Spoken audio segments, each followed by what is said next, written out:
औज़ुबिल्लाहिमिनश्शैतानिर्रजीम बिस्मिल्लाहिर्रहमानिर्रहीम रब्बि इश्रह ली सदरी व यस्सिर ली अमरी वहलुल उक़दतम मिन लिसानी यफ़क़हू क़ौली। मेरे तमाम व्यूअर्स को मेरे दिल की अथाह गहराइयों के साथ अस्सलामु अलैकुम वरहमतुल्लाह। उम्मीद है आप सब लोग खैरियत से होंगे और मैं आप सब लोगों के लिए दुआ गो हूँ। जैसा कि आपके इल्म है कि हमारा प्रोग्राम अभी तक झूठ की मनाज़िल ही तय कर रहा है और इंशाअल्लाह आने वाले कुछ दिन भी इसी झूठ पर गुफ्तगू रहेगी। वजह सिर्फ इसकी ये है कि झूठ जो है वो हमारे माशरे में इस तरह रच बस गया है कि हमने इस झूठ को झूठ समझा ही नहीं। हमने इसकी कदर को नहीं पहचाना कि ये किस कदर ख़तरनाक है कि इंसान इसकी वजह से उसको कई सारे झूठ बोलने पड़ते हैं, क्योंकि झूठा हमेशा अपनी बात कह के भूल जाता है। सच्चा जो है वो हमेशा 2 साल के बाद भी आप उससे पूछेंगे तो वो बता देगा, लेकिन 6 महीने के बाद या 3 महीने के बाद भी झूठे से पूछेंगे कि आपने क्या कहा तो वो दूसरा स्टेटमेंट जारी करेगा अपने पिछले स्टेटमेंट से। यही वजह है कि अदालतें दुनिया की पहली हियरिंग के ऊपर कभी भी फ़ैसला नहीं सुनाती, 1-2 महीने का वक्फ़ा दे देती हैं, फिर जब बुलाते हैं फिर उससे पूछते हैं।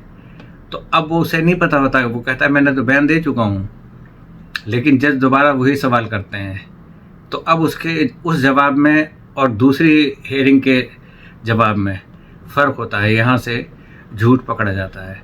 और अब तो झूठ पकड़ने वाली मशीन भी आ गई है, लेकिन मशीन के अलावा झूठ बोलने वाला जो है अपनी बातों से पहचाना जाता है, अपने किरदार से पहचाना जाता है, अपनी ज़बान से पहचाना जाता है। और ज़बान जो है वो दिल की सफ़ीर है, दिल की तर्जुमान है। तो हमारा प्रोग्राम जब झूठ के हवाले से चलता है तो उसमें उन शख्सियात के नाम लेना ज़रूरी है कि जैसे झूठे मुद्दियान नबूवत हैं, झूठे इमामत के हैं, झूठे महदवियत के दावेदार हैं, तो वो नाम भी ज़रूर इसमें आएंगे। लेकिन खुदारा आप झूठ की सीरियसनेस को समझें कि झूठ जो है वो यकीनी तौर पे इंसान को जो है ना जहन्नुम में ले जाएगा, क्योंकि ये गुनाहान कबीरा है और तमाम बुराइयों की जड़ है। जिस तरह कहते हैं कि मैदा जो है ना वो तमाम बुराइयों की जड़ है, उम्मुल खबाइस है, खबासतों की जड़ है। इसी तरह कई और ऐसी बीमारियां हैं जो खबासतों की जड़ है। तो बिला किसी तवक्कुफ़ के हम शुरू कर देते हैं। अब इसमें भी एक हवाला है जाफ़र कज़्ज़ाब, जिसे जाफ़र तव्वाब भी कहते थे। हज़रत रसूल अकरम सल्लल्लाहु अलैहि वसल्लम के 11वें जानशीन बरहक हज़रत इमाम हसन अस्करी अलैहिस्सलाम की शहादत के बाद जाफ़र ने इमामत का दावा कर दिया और कहा कि मैं रसूल अकरम का 12वां जानशीन हूँ, यानी 12वें इमाम हैं। जाफ़र ने इमाम हसन अस्करी अलैहिस्सलाम की औलाद का इनकार किया और अपने आप को भाई के वारिस के तौर पर मुतारिफ़ कराया। इमाम आली मकाम साहिबुज़्ज़मान अलैहिस्सलाम पर शफ़क़त और मेहरबानी करने के बजाय इनका हक़ गसब कर लिया। जाफ़र तव्वाब इस बिना पर कहा जाता है कि बाज़ रवायत की बिना पर तौबा करके अपना दावा वापस ले लिया। औलाद सैयद खातून जन्नत हज़रत ज़हरा सलामुल्लाह अलैहा के मुतालिक अक्सर व बेशतर ऐसी रिवायात मशहूर कर दी गई हैं कि जिनकी रोह से एहतराम सादात मजरूह मुतनाज़ होने के असबाब फराहम हुए। ऐसे दावे और हालात ज़ाहिरी अंदाज में दुश्मनों पर हुज्जत तमाम करने के लिए इख्तियार किए गए, जैसा कि हज़रत अब्बास का दावा खिलाफत, हज़रत मोहम्मद बिन हनफिया का दावा इमामत वगैरह हम आपने सुने होंगे। जाफ़र एक ऐसा शख्स था कि जो शराबी, बेइल्म और नादान भी था। इसकी नादानी के अलावा यही काफ़ी था कि जाबिर हाकिम वक्त के लिए बहुत ज़्यादा रकम ले गया ताकि इसकी तायद करे और मुसलमान उसे 12वां इमाम समझे। और इमाम हसन अस्करी को कहा कि उन्होंने उनके 12वें इमाम होने पर ज़्यादती की है। वो अभी तक ये न जानता था कि इमामत एक इलाही मनसब है और बशरी क़ुव्वतें इसमें कोई दखल अंदाजी नहीं कर सकती। मुसलमानों के पहले गुजरे हुए बादशाह जो खलीफा रसूल कहलवाते थे, हर मुमकिन कोशिश करते रहे कि आले अली अलैहिस्सलाम से मनसब इमामत छीन लें। वो अपने मकसद के हुसूल के लिए कत्ल व गारतगरी करते रहे, आग से जलाते रहे और जहर देते रहे, लेकिन ऐसा न कर सके कि मिन जानिब अल्लाह मुकर्रर किया गया था उनको। और इसके लिए तवातुर के साथ अहादीस रसूल मकबूल सल्लल्लाहु अलैहि वसल्लम आप तमाम कुतुब में पढ़ सकते हैं, अहादीस की बुक्स में भी पढ़ सकते हैं। इमामत आज भी बाकी है और वो दुश्मन आले रसूल नेस्तो नाबूद हो गए। जाफ़र ने जो अहले बैत के मानने वाले थे उनको खतूत लिखकर अपनी इमामत की दावत दी। वो हज़रत वली असर और वहना लहुल फ़िदा के दोस्तों का मजाक उड़ाता कि वो फजूल में इंतज़ार इमाम अलैहिस्सलाम करते रहते हैं, जबकि ऐसे किसी इमाम का कोई वजूद नहीं है, नाउज़ुबिल्लाह। इसलिए जो अहले बैत को मानने वाले थे उन पर ये बात बहुत कड़ी गुजरी। उसने जो अहले बैत को मानने वाले थे, जो इमाम हसन अस्करी को मानने वाले थे, उन पर बहुत बड़ी तनकीदें करता रहा। अपने अज़ीमुश्शान बिरादर मोहतरम से वाबस्ता अफराद सख्त तनकीद और इनकी तौहीन करता, इन्हें कैद व बंद की धमकियां देता, लेकिन उसे कोई कामयाबी हासिल नहीं हो सकी। कभी भी झूठों को कामयाबी दुनिया में हासिल नहीं हो सकती। ज़ाहिरी तौर पर हो सकती है, लेकिन झूठा फिर झूठा है। इनके जो आदी हो जाए झूठ बोलने का, फिर वो नहीं सुधर सकता। वो हमेशा झूठा रहेगा, मरते दम तक झूठ बोलता रहेगा। वो समझता है कि मैं फरिश्तों से भी झूठ बोल के अपनी जान छुड़ा लूँगा, लेकिन ऐसा मुमकिन नहीं है। तो किसी एक शख्स ने भी इसकी पैरवी न की, हत्ता कि एक शख्स भी इसकी इमामत का कायल न हुआ। अहले बैत के मानने वाले इमाम अलैहिस्सलाम को पहचानते थे और इमामत की शरायत को भी जानते थे। ज़माना पैगंबर से मालूम था कि 12वें इमाम कौन है, क्योंकि तसलसल से इमामत चली आ रही थी। पैगंबर अकरम इनके नाम और ख़ानदान के मुतालिक ख़बर दे चुके थे। गुज़श्ता दौर में 11 इमाम अलैहिस्सलाम ऐसे मौक़े पर 12वें इमाम अलैहिस्सलाम का तारुफ करवाते रहे कि जो उनके लिए मुनासिब और मुतक़ाज़ी था। हज़रत इमाम हसन अस्करी अलैहिस्सलाम की इमामत के ज़माने में अहले बैत के मानने वाले आपके बचपन से आपकी ज़ियारत से शर्फ़याब हो चुके थे और मुकम्मल तौर पर आपको पहचानते थे। अब महदीयत के दावेदार अदियान आलम इस हकीकत पर मुत्तफ़िक़ हैं कि एक दौर आएगा कि जब एक मासूम और एक पाकीज़ा शख्सियत ज़ाहिर होगी, ताकि दुनिया को हमेशा के लिए अदल व इंसाफ से मुनव्वर कर दे और दुनिया भर की दबी और पिसी हुई मज़लूम इंसानी नस्लों को जालिम और जाबिर हुक्मरानों के जुल्म और सितम से हमेशा के लिए रिहाई दे।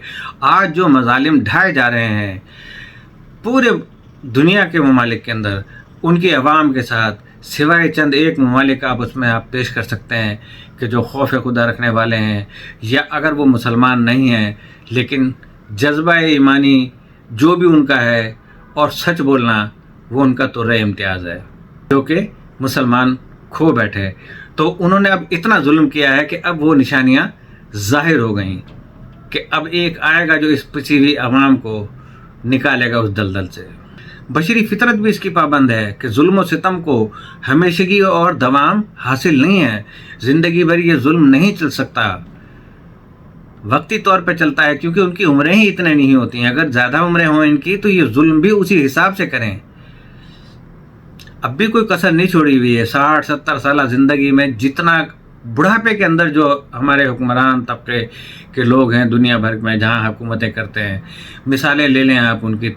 सबसे बड़े जो सुपर पावर कहलाता था, जो अब तीसरे दर्जे का सुपर पावर बन चुका है, उसकी मिसाल ले लें। और दुनिया के तमाम जो वज़ीर आज़म हैं या सदूर हैं, उनकी भी यही हालात हैं। लेकिन एक वाहिद चीन है कि जिसने अपनी 70 करोड़ आबादी को गुर्बत की लकीर से ऊपर उठाया। अब वहाँ पे गुर्बत की लकीर से एक शख्स भी नहीं है, इसलिए कि वहाँ की कौम थी एक, और हमारे पास कौम का फुकदान है। हमें कौम मैसर आज तक नहीं आएगी।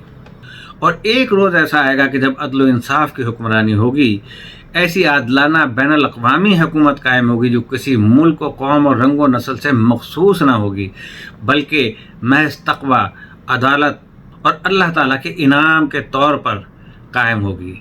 महदीयत के दावेदारों ने इन्हीं दोनों चीज़ों से फ़ायदा उठाया और ये दावा किया और करते हैं कि वो ऐसी ही हुकूमत को तश्कील देना चाहते हैं। इस लिहाज से उन्होंने अपने आप को महदी का नाम दिया। तारीख़ कितने ही ऐसे अशख़ास को पहचानती है जिन्होंने इस तरह के दावे किए हैं। गौहर शाही उसकी मिसाल है। अब जो उसकी जगह है वह वो भी اور ہمارے جو قادیانی ہیں ان کو آپ دیکھ لیں کہ وہ نبوت کے دعوے میں آج تک چلے آ رہے ہیں کہ یہ شریعت محمدی چلے گی، لیکن نبی جو ہے نا وہ آتے رہیں گے۔ تو یہ تمام چیزیں آپ کے سامنے آپ پڑھتے ہیں۔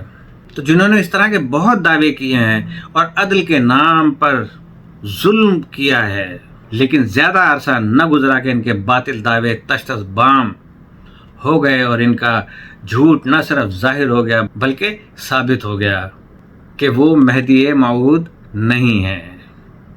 انہوں نے نہ صرف اپنے آپ کو ہلاکت میں ڈالا بلکہ نادان افراد کو بھی گمراہی کے راستے پر ڈال کر ہلاک کر ڈالا کہ جنہوں نے ان کی پیروی کی۔ بشر کے دل میں ایسے جھوٹوں سے بچنے کا وسیلہ فقط ایمانی قوت ہے اور بس۔ اگر ایمان ہے تو ٹھیک ہے، لیکن ایمان کہاں نظر آتا ہے؟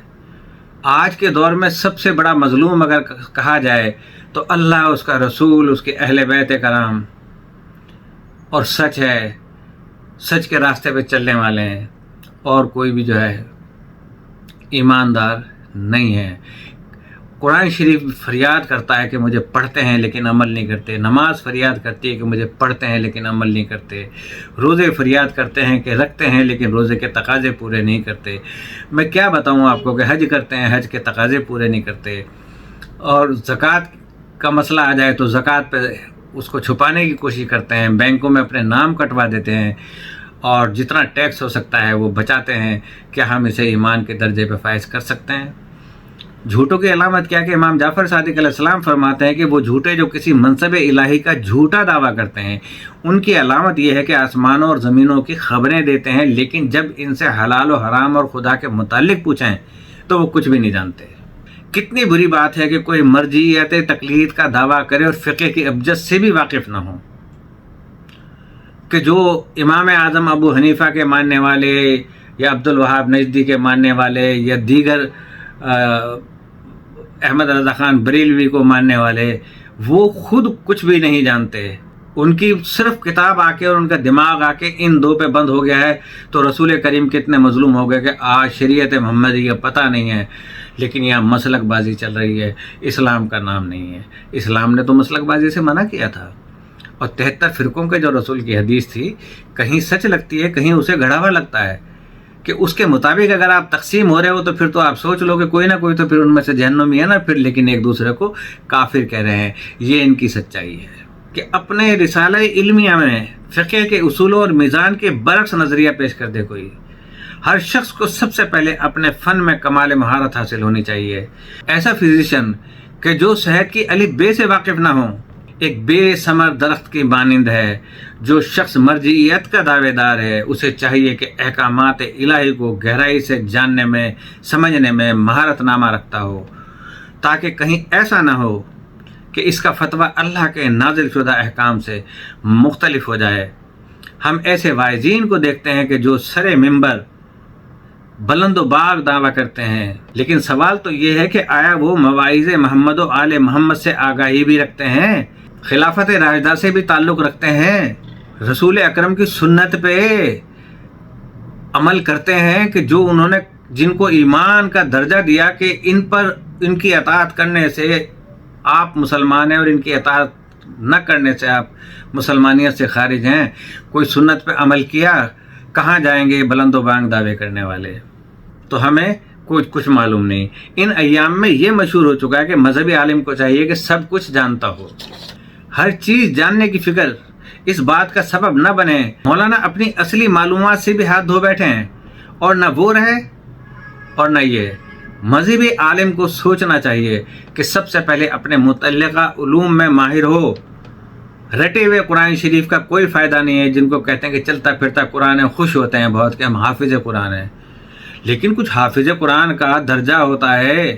ان سے اگر ترجمہ پوچھا جائے نہیں بتا سکتے، تفسیر پوچھی جائے نہیں بتا سکتے، کس وقت شان نزول تھا نہیں بتا سکتے، رٹا لگایا۔ اگر اسلام رٹے کا نام ہے تو یہ اسلام ان لوگوں کو مبارک ہو۔ اس کے بعد دوسرے علوم میں وارد ہوں۔ ایک ایسا عالم جو دینی معلومات نہ رکھتا ہو، ایک ایسے مقرر کی مانند ہے کہ جو زبان نہ رکھتا ہو، مسلمانوں کی بدقسمتی ایک یہ بھی ہے کہ خوش فہمی پائی جاتی ہے کہ ہر وہ شخص جو خود کو دین کا معتقد سمجھتا ہے گمان کر لیتا ہے کہ احکام الہیہ کا علم رکھتا ہے اور اپنی جاہلانہ فکر کے مطابق دینی مسائل کو حل کر سکتا ہے، جبکہ ہر کام کے واسطے تعلیم حاصل کرنا لازم ہے، اور دین کا علم تو دوسرے تمام علوم کی نسبت سے بہت زیادہ درس و تدریس کا تقاضا کرتا ہے۔ لیکن ہمارے ہاں کے جو ممبروں پہ علماء بیٹھے ہیں، جمعہ کے خطبوں میں اگر ان سے کہا جائے کہ لیکچر دیں کسی یونیورسٹی میں جا کے، تو کچھ نہیں دے سکتے لیکچر۔ 5 نمازوں کا سب کو پتہ ہے، روزوں کا سب کا پتہ ہے، جو قرآن شریف کا ترجمہ کر کے پڑھتے ہیں ان کو بھی پتہ ہے۔ کوئی نئی ٹیکنالوجی سے متعارف کرائیں، فرقہ بازی سے ختم کریں اپنے آپ کو کسی ایک طرف نہ بٹھا دیں۔ آپ اللہ کے اور رسول کے کہنے کے عمل کے مطابق عمل کریں، اور اس سے علم کی بھیک مانگیں کہ جو علم کا در ہے اور علم کا شہر ہے، لیکن آپ تو اس کے قریب پھٹکتے ہی نہیں ہیں۔ ان کے بعد جو ہیں ان پہ جو ہے نا آپ پورا اپنا جو ہے نا ایمان ان کے حوالے کر رکھا ہے۔ تو اب آپ خود سوچ لیں کہ کیا بنے گا۔ مجھے یاد ہے کہ ایک شخص جو علم کیمیا میں اپنے آپ کو ماہر سمجھتا تھا، دینی امور اور فقہ میں بھی دنیا کی رہنمائی کرتا تھا اور احکام الہی جاری کرتا تھا، فقط اس حوالے سے کہ اپنے آپ کو مسلمان گمان کرتا تھا۔ میں نے اس سے پوچھا کہ کیا آپ ہر علم میں مہارت کے قائل ہیں، مگر صرف دین کا علم ہی کیوں اس قدر بیچارہ ہے کہ اس کی مہارت کے قائل نہیں ہے؟ کل انشاءاللہ ہمارا سلسلہ جاری رہے گا۔ اجازت چاہتا ہوں، اللہ پاک ہم سب کی جان و مال و عزت و آبرو، ایمان اور زندگیوں کی، اور ہمیں قرآن و سنت کی، صحیح قرآن و سنت کی روشنی کے اندر اور اہل بیت کرام کے احکامات کے مطابق زندگی گزارنے کی توفیق عطا فرمائے، اور ہمارے تمام اسلامی ممالک جہاں جہاں ظلم ہو رہا ہے اللہ پاک ان کی غیبی امداد فرمائے، اور جہاں کفر اور یہود و ہنود ہیں اللہ پاک ان کو اپنے حوالے سے جو کچھ وہ کر سکتا ہے کر رہا ہے، اور انشاءاللہ کچھ ڈھیل دے رہا ہے، لیکن کب تک ڈھیل ملے گی، آخر نتیجہ سامنے آ جائے گا۔ السلام علیکم ورحمۃ اللہ وبرکاتہ۔